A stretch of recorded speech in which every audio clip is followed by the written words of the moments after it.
میکنه، میسنگ ریقوه. هرچی میزنی روش و این خاک فصل میده.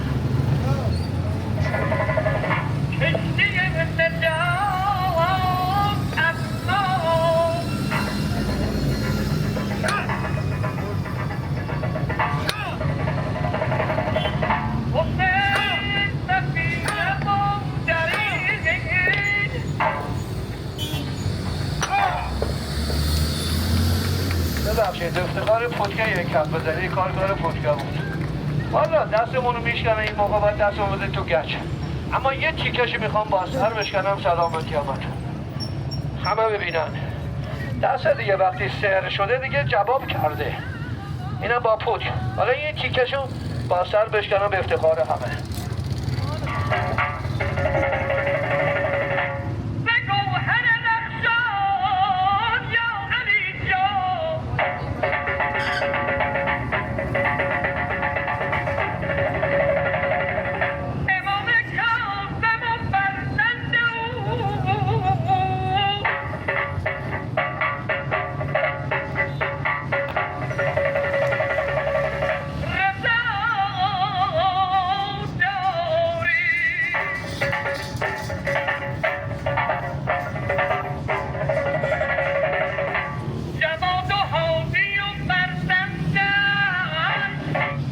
پناه داریم به لطف حق. حالا اگر بشکنه انشالله یه ضربه بیشتر نه. دست نیست سره. دست هم الان تب کرده. نزدیک 20 تا ضربه زد روش دیگه از اون بیشتر دیگه توانی نیستش که دیگه 63 سال از عمرش گذشته و این باد کرد. اگر مولا نظر کنه انشالله با یه ضربه بشکنه. اگر یه ضربه نشکست دیگه ضربه نخواهیم زد. اینم این مار سلامتی همتون. ببخشید از این گوشه یه کوچولو عقب تشریف یه ذره خوبه. تشکر میکنم ازتون. خدایا توکل به ذات پاکت. پسر جون حاضری؟ تا این دست یه خورده تبش بخوابه دل میزنه یه خورده ساکت باشه اون نمایشم انجام بدم دوستان عزیزم ببینن یه تفریح کنن. خدایا هر که تلاش میکنه برای زندگیش دل خانواده‌ش رو شاد کنه به زن بچهش برسه به عزت و جلالت خدایا کمکش کن جلو خانواده‌اش شرمنده نشه. مردا بلند بگن الهی آمین. یا مولا مددی. من ما رو نشون میدم دوستان عزیز و گلم ببینن و نمایش بعدی رو شروع میکنم به امید خدا. پسر جون اجازه بده من این ما رو همین الان بیارمش بیرون دوستان عزیز ببینن یه تفریح بدون گناه کنن. خدایا توکل به ذات پاکه. چرا همش امروز بالا پایین میشه؟ اینم چوب آخر. اما شما اون چوبو ببین به دشمن اینجوری ببین اینجوری تکون میدی این حیوان حواسش پرت باشه. فقط همین هیچ کاری دیگه نکن. بذار صندوقو بذارم اونورتر. پناه داریم به لطف حق. میگه ای برادر تو مترس از مار بد تو بترس از یار بد از رفیق بد. مار بد تنها همین قربون دستت. مار بد تنها همین بر جان زند. یار بد رفیق بد بر جان و بر مال و بر آبرو زند. جوونا شما را به خدا مواظب رفیقاتون باشین. 3 تا انسان‌های خوب زیادن بیادبی نباشه اما 3 تا خوب دوست هست که اصلا دیگه هیچ موقع مشابهشون هم پیدا نمی کنی. اول خدا، دوم پدر مادر.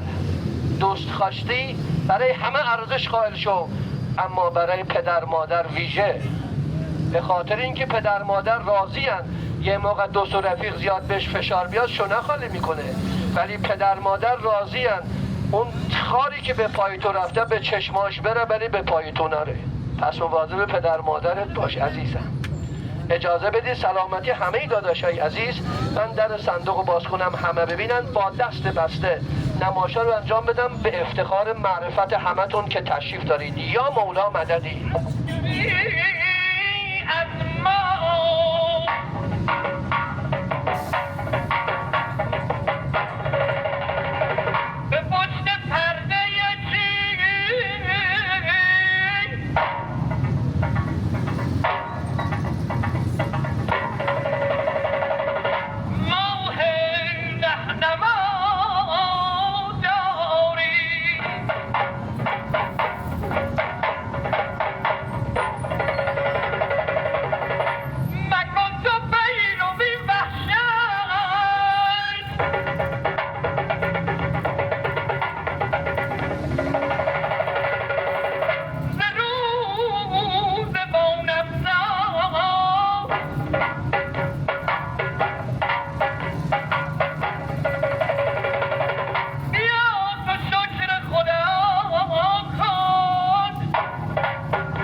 توکل به ذات پاکت.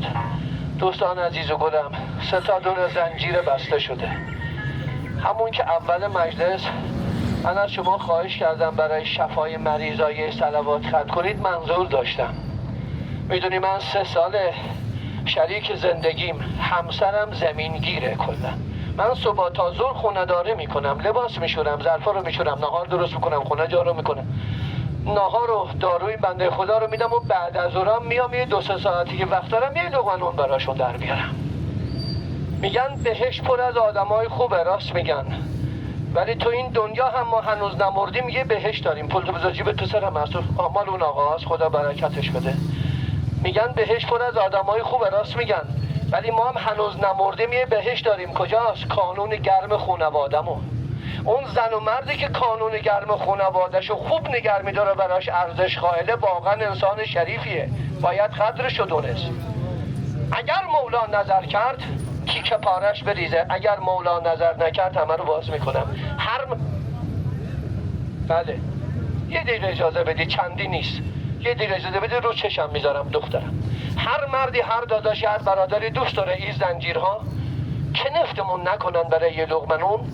جلو خانواده‌هاتون همیشه سربلند باشید، یه بار بلند بگید یا علی. نه، هر که نام مرتضی علی بیاره بلا بگیره، بلاش مستقیم به چشمان من بخوره. علیگو بلا نمیبینه، مرتضی علی هیچ بلایی نداره، هر بلایی از مال من امروزیه. قربون تو برم، یه بار بلندتر بگید یا علی. یا دلیل المتحیرین، یا مولا، خدایا به حرمت های خودت بسازه، به حرمت مرتضی علی به همه سلامتی بده، ما هم کنف نکن.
دستاتون که محبت میکنید، اما یه دقیقه اجازه بدید، خم به ابروش نمیاد. به مرامتون قسم، دروغ بگم خودم بی مرامم. دستمو سر کردن داری با چوب زدن روش. آقا آدمیه دیگه، خواستی بینی راست میگم یا دروغ؟ خونه که رفتی زنجیر دور دستت نبند، عضلای دستتو همه رو از بین میبره، له میکنه، چون عادت نداره. خدا برکت بده به شما، خدا به همه تون برکت بده. یه همچی دستمال دور دست دو بند 2 دقیقه وایسا ببین چقدر سخته. اگر این سختی رو تحمل میکنم به خاطر خانواده‌مه، کسی مجبورم نکرده، چون سرمایه ندارم جوان مرد باشی. جز یاد خدا هیچ دگر کار نداریم، ما مست صبوحیم ز میخانه توحید که حاجت به می و خانه خمار نداریم.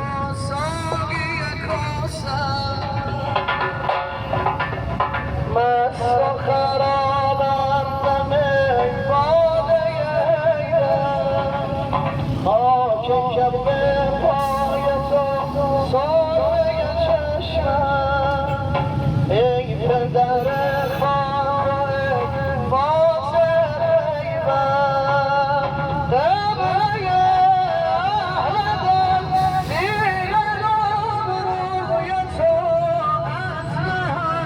لازمتی چاره سوی تو مستم و سرخوشم بان که هول هوی تو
تو رو به معرفت 10 دقیقه در مرا 1 دقیقه وایسا رو چشم 20 نفر یه قدم بدارن گوشه این دخله با یه لقمه نون دل 4 تا بچه رو شاد کنم. بینم گذشتشو داری، بینم میتونی بیای توی میدون یا نمیتونی. خدا برکت بده دخترم، در دمت تو اون قرآنی که میبری عاقبت به خیر باشی. این تو این گلستان مردا مردی نیست که 10,000 تومن به عشق و قرآن گذشت کنه. بابا ای والا مگه تو محله کافرام که بودم یه لقمه نون بمیدن که شما که بچه مسلمانید مردید بکو حرکت مردونتون. ای والا به شما خدا کنه یه روز احتیاجتون به هیچ کس نیفته. بذار من ما رو نشون بدم، قرآن برکتت بده. این پول شما رو گدا نکرد، منم دولتمند نکرد. به عظمت قرآن به گدا صفت جماعت محتاج نباشی. خدا به همه برکت بده.